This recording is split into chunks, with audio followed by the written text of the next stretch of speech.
ओम नमः शिवाय साथियों, मैं प्रदीप सिंह, फाउंडर ऑफ अनंत विजय सेवा संस्थान। साथियों, आज आपको मैं श्रीमद् भागवत गीता का अध्याय 9 परम गुहा ज्ञान का श्लोक नंबर 1 का संस्कृत और हिंदी वाचन करके सुनाऊंगा। तो श्लोक नंबर 1 है, इदं तु ते गुहातमं प्रवक्ष्यामि येन सूयवे ज्ञानं विज्ञान सहितं यज्ञात्वा मोक्षसे शुभात्। इसका हिंदनुवाद है, भगवान श्री कृष्ण अर्जुन से कहते हैं, हे अर्जुन, चूंकि तुम मुझसे कभी ईर्ष्या नहीं करते, इसलिए मैं तुम्हें यह परम गुहा ज्ञान तथा अनुभूति बतलाऊंगा, जिसे जानकर तुम संसार के सारे क्लेशों से मुक्त हो जाओगे। तात्पर्य है, जो जो भक्त भगवान के विषयों में अधिकाधिक सुनता है, त्यों त्यों वह आत्म प्रकाशित होता जाता है। यह श्रवण विधि श्रीमद् भागवत में इस प्रकार अनुमोदित है। भगवान के संदेश शक्तियों से पूरित होते हैं, जिनकी अनुभूति तभी होती है जब भक्त जन भगवान संबंधी कथाओं की परस्पर चर्चा करते हैं। इसे मनोधर्मियों या विद्यालयी विद्वानों के सानिध्य से नहीं प्राप्त किया जा सकता, क्योंकि यह अनुभूत ज्ञान विज्ञान है।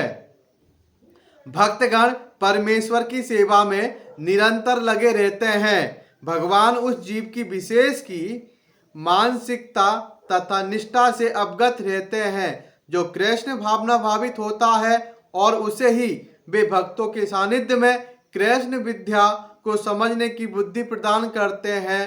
कृष्ण की चर्चा अत्यंत शक्तिशाली है, और यदि सौभाग्यवश किसी को ऐसी संगति प्राप्त हो जाए और वह इस ज्ञान को आत्मसात करे, तो वह आत्म साक्षात्कार की दिशा में अवश्य प्रगति करेगा। कृष्ण अर्जुन को अपनी अलौकिक सेवा में उच्च से उच्चतर स्तर तक उत्साहित करने के उद्देश्य से इस 9वें अध्याय में उसे परम गुहा बातें बताते हैं, जिन्हें इसके पूर्व उन्होंने अन्य किसी से प्रकट नहीं किया था।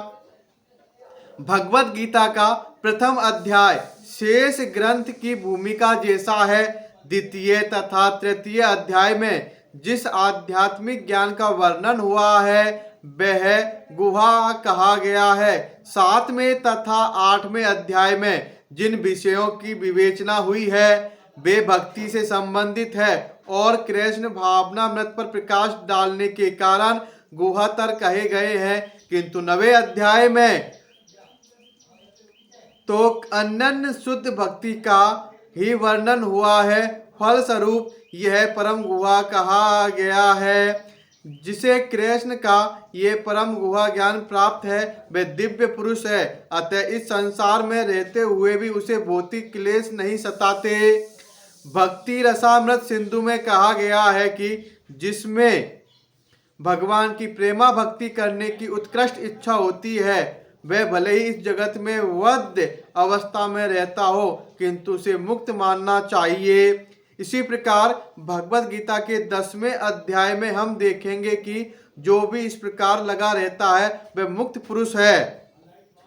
इस प्रथम श्लोक का विशिष्ट महत्व है, इदम ज्ञानम शब्द शुद्ध भक्ति के घोतक है, जो 9 प्रकार की होती है: श्रवण, कीर्तन, स्मरण, पाद सेवन, अर्चन, बंदन, दास्य, शक्य तथा आत्मसमर्पण।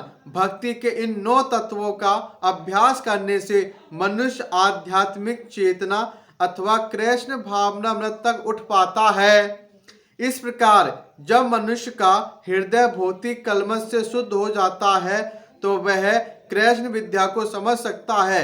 केवल यह जान लेना कि जीव भौतिक नहीं है पर्याप्त नहीं होता। यह तो आत्मानुभूति का शुभारंभ हो सकता है, किंतु उस मनुष्य को शरीर के कार्यों तथा उस भक्त के आध्यात्मिक कार्यों के अंतर को समझना होगा।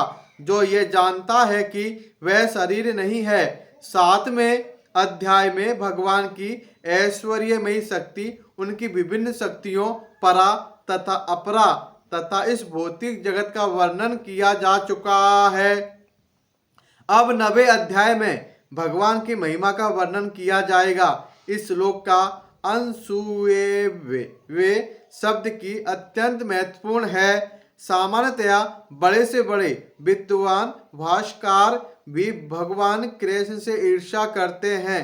यहाँ तक कि बहुश्रुत विद्वान भी भगवत गीता के विषय में अशुद्ध व्याख्या करते हैं, क्योंकि वे कृष्ण के प्रति ईर्ष्या रखते हैं। अतः उनकी टीकाएं व्यर्थ होती है। केवल कृष्ण भक्तों द्वारा की गई टीका ही प्रमाणिक है।